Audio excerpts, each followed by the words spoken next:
ముఖ్యమంత్రి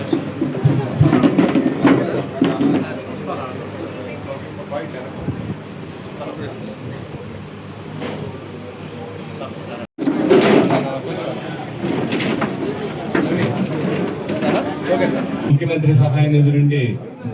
మన శాసనసభ్యులు వారు శాంక్షన్ చేయించున్నారు. కావలి 18వ వార్డుపురం సెల్ఫ్ ఎవరి యొక్క recommendation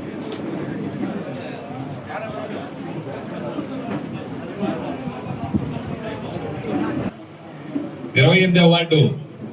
Naramsetti Rajyalakshmi,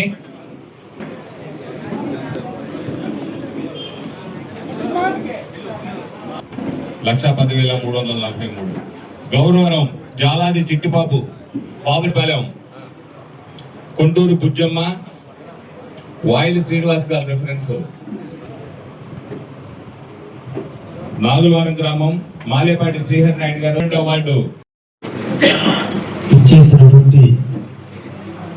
print media, electronic media, YouTube channels అందరికీ కూడా ధన్యవాదాలు తెలియజేస్తూ మీ అందరికీ నూతన సంవత్సర శుభాకాంక్షలు అందజేస్తూ 2026 సంవత్సరంలో మీరందరూ కూడా ఉన్నతమైనటువంటి విలువలతో ఆనందంగా ఉండాలని, మీ యాజమాన్యం మీరు అందరూ కూడా సుఖశాంతులతో ఉండాలని మనసారా కోరుకుంటూ, మీరు తలసిన తలంపులన్నీ నెరవేరే విధంగా 2026 సంవత్సరం ఉంటుందని ఆకాంక్షిస్తూ, మీకు నేను మాట ఇచ్చిన ప్రకారం మాట నెరవేరుతుందన్నటువంటి నూతన సంవత్సర శుభాకాంక్షలు తెలియజేస్తున్నా. ముఖ్యంగా ఈ సమావేశం యొక్క ముఖ్య ఉద్దేశం మన ప్రభుత్వం, మన రాష్ట్ర ప్రభుత్వం, ఫ్రంట్ ప్రభుత్వం, బీజేపీ, జనసేన, తెలుగుదేశం కలిసి సంకీర్ణ ప్రభుత్వం, అభివృద్ధి ప్రదాత అయినటువంటి శ్రీ నారా చంద్రబాబు నాయుడు గారు ముఖ్యమంత్రిగా 18 నెలల కాలం పూర్తి చేసుకున్న తరుణంలో గత 5 సంవత్సరాల రాక్షస పాలనకు, ప్రస్తుత రామ పరిపాలనకు, ఎలక్ట్రానిక్ రంగం, ఎలక్ట్రికల్ డిపార్ట్మెంటు నిర్వీర్యమైనటువంటి వైనం, ఈరోజు ఈ ప్రభుత్వంలో ఈ ఎలక్ట్రిసిటీ డిపార్ట్మెంటు ప్రజలకి ఎంత చేరువుగా నాణ్యమైన కరెంటు అందిస్తుంది, గత 5 సంవత్సరాల విధ్వంసంలో ఎలక్ట్రిసిటీ పరంగా ఎంత నష్టపోయామనేటువంటి విషయాన్ని మీ ద్వారా ప్రజానికానికి తెలియజేయాలని ఒక దృఢ సంకల్పంతో ఈ ప్రెస్ మీట్ని పెట్టడం జరిగింది. 2019 నుంచి 2024 సంవత్సర కాలంలో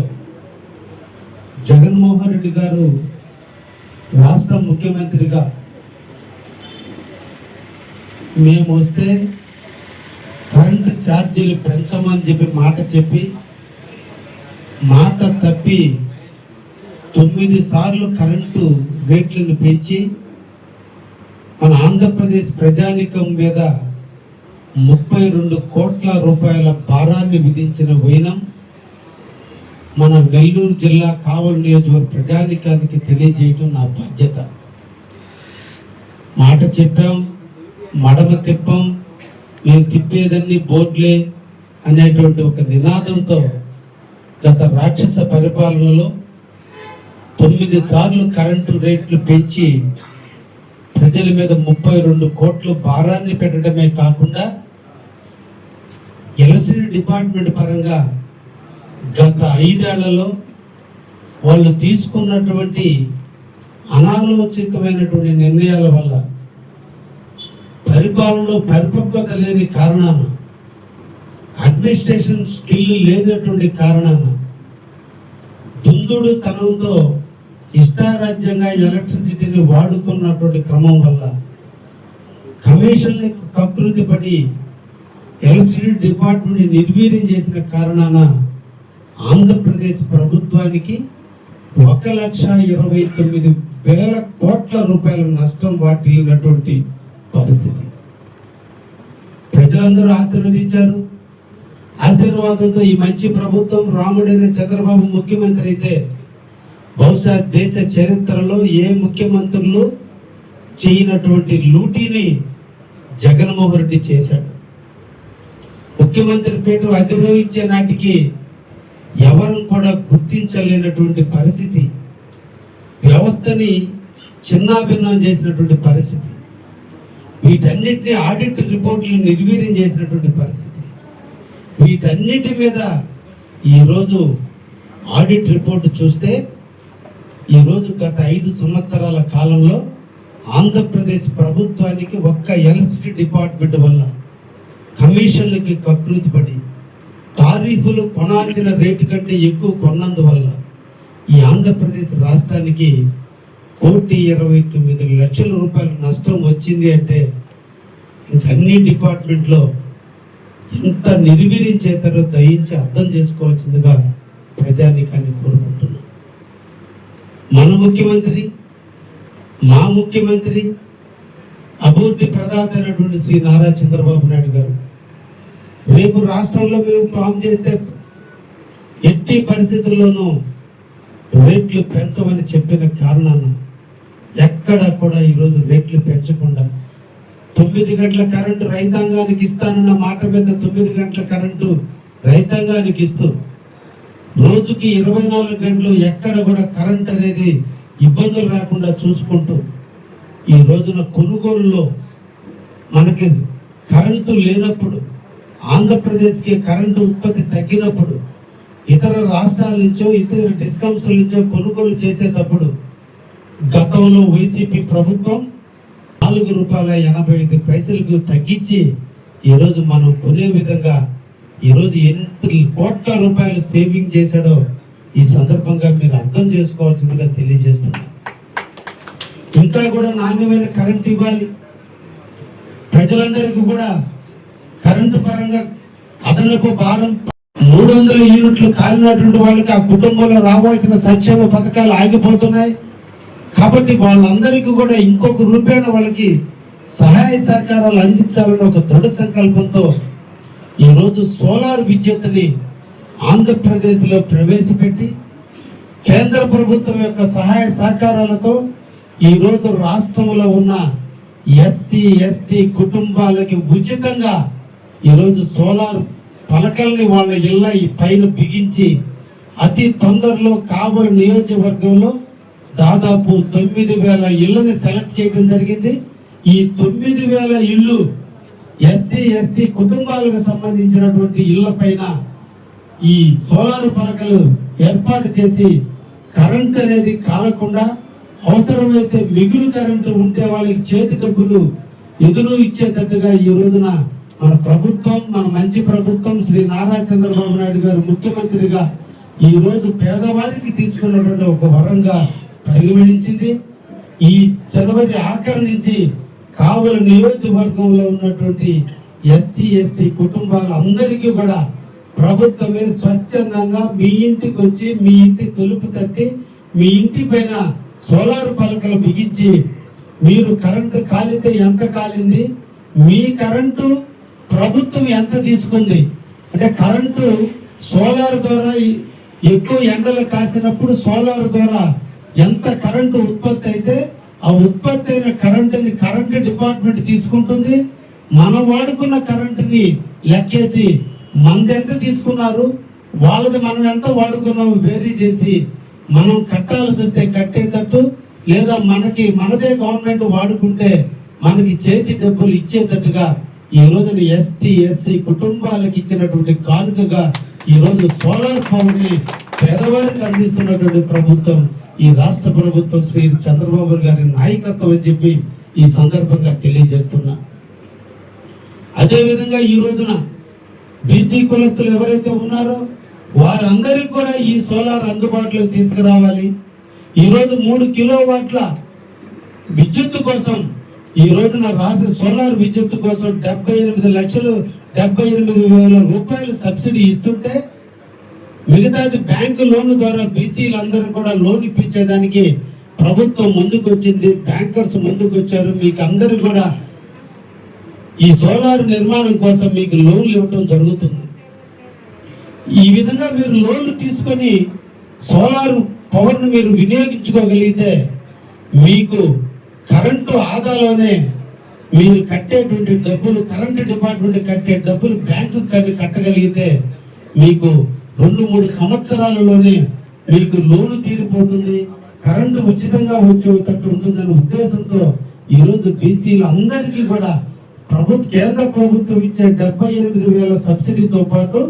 రాష్ట్ర ప్రభుత్వం అదనంగా ఇంకొక 20,000 రూపాయలు కలిపి ఈరోజు 98,000 రూపాయల సబ్సిడీతో, అంటే 2,70,000 రూపాయల సోలార్ దాన్ని 98,000 సబ్సిడీ రూపంలో ఇచ్చి మిగతాది బ్యాంకు రుణం రూపంలో ఇచ్చి మీరందరూ కూడా సోలార్ ఏర్పాటు చేసుకుంటే మీ చేతి డబ్బులు పడకుండా అందరూ కూడా కరెంటు ఫ్లక్చువేషన్స్ లేకుండా అందరూ సుఖమైన జీవితాన్ని అందించేదానికి ఈ రోజు ఈ ప్రభుత్వం ముందుకు వచ్చిందనే విషయాన్ని కూడా మీ అందరికీ కూడా తెలియజేస్తూ, కరెంటు కష్టాలు, కరెంటు ఉన్నప్పుడు దాని విలువ తెలియదు, కరెంటు లేనప్పుడు 5 నిమిషాలు కూడా కరెంటు లేకపోతే ఉండలేము. అటువంటి ఇంపార్టెంట్ అయినటువంటి కరెంటు డిపార్ట్మెంట్ ప్రక్షాళన చేస్తూ ఈ రోజు గ్రామీణ వ్యవస్థలో RDSS స్కీమ్ కింద గ్రామాల్లో ఉన్నటువంటి పాత పడినటువంటి స్తంభాలన్నీ తొలగించి కొత్త స్తంభాలన్నీ ఏర్పాటు చేస్తూ పైన వైర్లన్నీ కూడా పాత వైర్లు తొలగించి వాటి ప్లేస్ లో కొత్త వైర్లు ఏర్పాటు చేస్తూ ఈ రోజు గ్రామాన ఈ రోజు RDSS స్కీమ్ ని నిర్వర్తిస్తున్నటువంటి ప్రభుత్వం ఈ ప్రభుత్వం శ్రీ చంద్రబాబు నాయుడు గారి ప్రభుత్వం అనే విషయాన్ని కూడా తెలియజేస్తూ, పేదవారి కోసం నిరంతరం కష్టపడి పనిచేస్తున్నటువంటి ఈ ప్రభుత్వాన్ని ఆశీర్వదించండి. ఈ రాష్ట్ర ప్రభుత్వ ఆధ్వర్యంలో మనందరం కూడా సుఖమైన జీవితాన్ని అందించుకునే విధంగా మన అందరం కూడా ముందుకు పోవాలని సందర్భంగా ప్రజానీకానికి మీ ద్వారా తెలియజేస్తూ, కరెంటులో గత ప్రభుత్వం చేసిన వైఫల్యాలు తెలుసుకోండి అని చెప్పి ప్రజానీకానికి తెలియజేస్తూ, ఈ మంచి ప్రభుత్వం బడుగు బలహీన వర్గాల కోసం నాణ్యమైన కరెంట్ ఇస్తూ RDSS స్కీముల ద్వారా కరెంటుకు సంబంధించిన నాణ్యమైన కరెంటును ఇస్తూ సోలార్ డెవలప్ చేస్తున్నటువంటి ప్రభుత్వాన్ని ఆశీర్వదించండి అని చెప్పి ప్రజానికి తెలియజేస్తూ ఈ సందర్భంగా ఎలక్ట్రిసిటీ పరంగా అందరికీ కూడా తెలియజేస్తూ ముగిస్తున్నా. రెండవ అంశంగా మన ముఖ్యమంత్రి గారు శ్రీ నారా చంద్రబాబు నాయుడు గారు ఈ 18 నెలల కాలంలో ఆంధ్రప్రదేశ్ ప్రగతి కోసం నిరంతరం కూడా పండగ లేదు, ఆదివారం లేదు, రెస్ట్ లేదు, దేశాలు ప్రపంచాలు నలుమూల చుట్టూతో ఈరోజు ఎన్నో వందల వేల ఇండస్ట్రీస్ ఆంధ్రప్రదేశ్ తీసుకొచ్చి దాదాపు 23,000 లక్షల కోట్ల రూపాయలు ఈరోజు ఆంధ్రప్రదేశ్ లో పెట్టుబడులు పెట్టి ఆంధ్రప్రదేశ్ ని పారిశ్రామిక ప్రగతిగా రూపుదిద్దుకున్న తరుణంలో ఆంధ్రప్రదేశ్ స్వర్ణాంధ్రగా ఎదగాలని కోరుకున్న తరుణంలో ప్రజలందరూ ఆరోగ్యవంతులుగా ఉండాలి, ప్రజలందరూ కూడా ప్రజా జీవితంలో అందరూ ఆరోగ్యవంతులుగా జీవించాలంటే ప్రభుత్వ వంతుగా ఆరోగ్యశ్రీ పథకాన్ని ఈరోజు ప్రవేశపెట్టి ఎన్ని రకాలుగా మీకు ఉపయోగపడుతున్నప్పటికీ కూడా ఎక్కడో ఒక దగ్గర దానికి సంబంధం లేని ప్రాంతాల్లో మీరు ఆపరేషన్లు చేపించుకుంటే జరిగిన నష్టాన్ని ఎంతో కొంత ఆర్థిక సహాయం చేయటం కోసం ముఖ్యమంత్రి సహాయ నిధి నుంచి ఈ రోజు మీకు నిధులు వెచ్చించడానికి ముఖ్యమంత్రి గారు చూపిన చొరవలో భాగంగా కావలి ఎమ్మెల్యేగా మీ అందరికీ అందుబాటులో ఉండే వ్యక్తిగా, నిరంతరం కావలిని కాపు కాసుకునే వ్యక్తిగా, నిరంతరం పేద బడుగు బలహీన వర్గాలకి అందుబాటులో ఉండే వ్యక్తిగా, ప్రతి ఒక్కరితో తోడుగా ఉండే వ్యక్తిగా నా కర్తవ్యం మీ ఆరోగ్యవంతులుగా ఉండాలనే ఒక దృఢ సంకల్పంతో నాకై నేనుగా నిర్ణయం తీసుకొని ఈరోజు కావలి నియోజకవర్గంలో ఉన్నటువంటి తెలుగుదేశం పార్టీ కార్యాలయానికి వచ్చి ఏ ఒక్కరైనా మాకు సీఎం రిలీఫ్ ఫండ్ కావాలి అంటే కులం లేదు, మతం లేదు, వర్గం లేదు, ప్రాంతం లేదు, కావలి నియోజకవర్గమే ఒక తాటి మీదగా నిలబెట్టి ఈరోజు సీఎం రిలీఫ్ ఫండ్ ఇస్తున్నటువంటి తరుణంలో ఈరోజు 1,200 మంది ఇప్పటికే అప్లై చేయడం జరిగింది. 1,218 మంది అప్లై చేస్తే ఈరోజు 862 మందికి ఇప్పటికే మేము సీఎం రిలీఫ్ ఫండ్ చెక్కులు అందించడం జరుగుతుంది.